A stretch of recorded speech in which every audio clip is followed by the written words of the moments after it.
নমস্কাৰ বন্ধু বান্ধৱীসকল, আজি আপোনালোকে চাই আছে মোৰ হাঁহৰ পোৱালিৰ আজি পুৰা 40 দিন বয়স হৈছে আৰু মই মোৰ হাঁহৰ পোৱালিৰ ওচৰত থকা নদী এখনত লৈ আনিলো।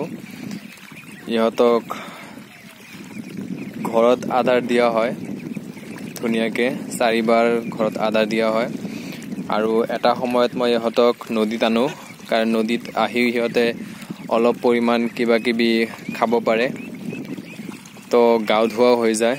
মুঠতে আজি 40 দিন বয়স হৈছে হাঁহৰ পোৱালিবিলাক আৰু হাঁহৰ পোৱালিবিলাকৰ ওজন এতিয়ালৈকে মই জুকি চোৱা নাই। কিবা আইডিয়া হিচাপত মই ইহঁতক অনুমান হিচাপত মানে যদি কওঁ তেতিয়াহ'লে ইহঁতৰ 700 গ্ৰাম, 800 গ্ৰাম, 850 গ্ৰাম বা 900 গ্ৰাম এনেকুৱা হৈছে।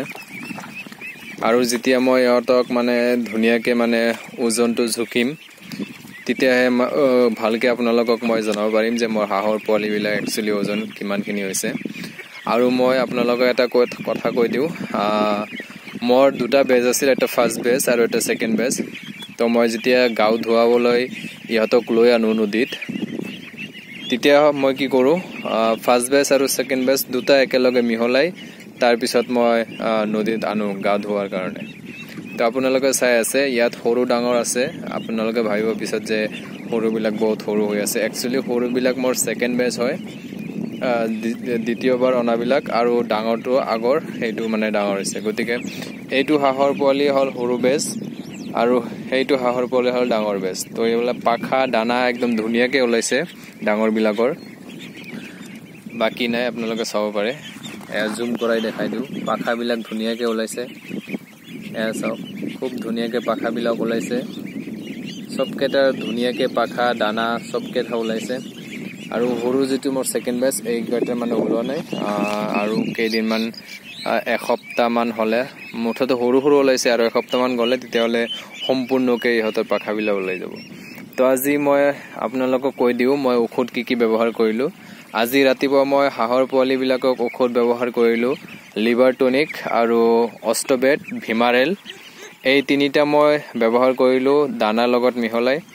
আৰু লেক্সিন পাউডাৰ মই কালিৰ পৰা আকৌ দিয়া ষ্টাৰ্ট কৰিলোঁ, কাৰণ এইকেইদিন গেপ দিছিলোঁ। মুঠতে আপোনালোকে সপ্তাহত 2 বাৰ নহ'লে 3 বাৰ দিয়াৰ চেষ্টা কৰিব লেক্সিনটো। মোৰ শেষ হৈ গৈছিল কাৰণে মই কিছুদিন মানে ইহঁতক লেক্সিন পাউডাৰটো দিয়া নাই। আপোনালোকে জানে, মানে মই ভিডিঅ' বনাইছোঁ, আপোনালোকে যদি নটিচ কৰে গম পাব মই লেক্সিন পাউডাৰটো বহুত দিন দিয়া নাই। তো আকৌ মই দিয়াৰ চেষ্টা কৰিলোঁ। মুঠতে কালি দিছোঁ, আজি দিছোঁ আৰু কালি দিম বুলি ভাবিছোঁ, মানে কালি দিম। মুঠতে 3 দিন সপ্তাহত দি থাকিম। তো আপোনালোকেও পাৰিলে ধুনীয়াকৈ হাঁহ পালন কৰিব পাৰে। হাঁহ পালনটো মানে কি, আপোনালোকে যদি ঘৰত পুখুৰী আছে বা ওচৰত যদি নদী আছে, তেতিয়াহ'লে আপোনালোকে ধুনীয়াকৈ মানে হাঁহ পালন কৰিব পাৰিব কম খৰচত। আৰু যদি আপোনালোকৰ নদী ওচৰত নাই, পুখুৰী নাই, তেতিয়াহ'লে আপোনালোকৰ অলপ কষ্ট হ'ব, কিন্তু উইদাউট পুখুৰী উইদাউট নদীত আমি হাঁহ পালন কৰিব পাৰি। হাঁহ পালন কৰিলেই যে পানীত দিব লাগিব এইটো কোনো কথা নহয়, আপোনালোকে পানী নহ'লেও হাঁহ পালন কৰিব পাৰিব। গতিকে যদি মানে আপোনালোকে হাঁহ পালন কৰে, হাঁহবিলাক মানে গা ধোৱাৰ কাৰণে অলপ কিবা এটা পাত্ৰত পানী দিলে সিহঁতে ধুনীয়াকৈ গা ধুব পাৰিব। আৰু আপোনালোকৰ মানে যোনটো দানাৰ মানে পৰিমাণ, সেই দানাৰ পৰিমাণটো অলপ বেছি যাব, কাৰণ হাঁহে দানা অলপ বেছি খায়। আৰু যেতিয়া মানে বাহিৰৰ দানা ইহঁতে নাপায়, তেতিয়াহ'লে অলপ আপোনাৰ দানাৰ পৰিমাণটো বাঢ়ি যাব। গতিকে আপোনালোকে পুখুৰী নোহোৱাকৈ পালন কৰিব পাৰে। তো এয়া চাই আছে মোৰ হাঁহৰ পোৱালি খুব ধুনীয়াকৈ গা ধুই, কিছুমানে ওপৰত উঠিলে আৰু কিছুমানে এতিয়াও গা ধুই আছে বা দানা কিবা তলত কিবা কিবি খাই আছে। আৰু তাতে কেইটামান আছে, সিহঁতে আহি আছে, চাওক আপোনালোকে, ইহঁতে ৰেষ্ট লৈ আছে। কাৰণ এতিয়া মই ইহঁতক ঘৰত লৈ যাম।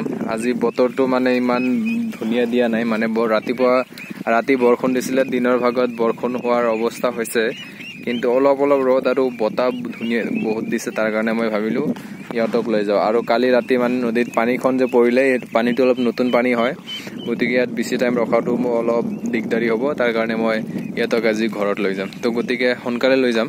তো গতিকে আপোনালোকে মোৰ ভিডিঅ'খন চোৱাৰ কাৰণে ধন্যবাদ থাকিল।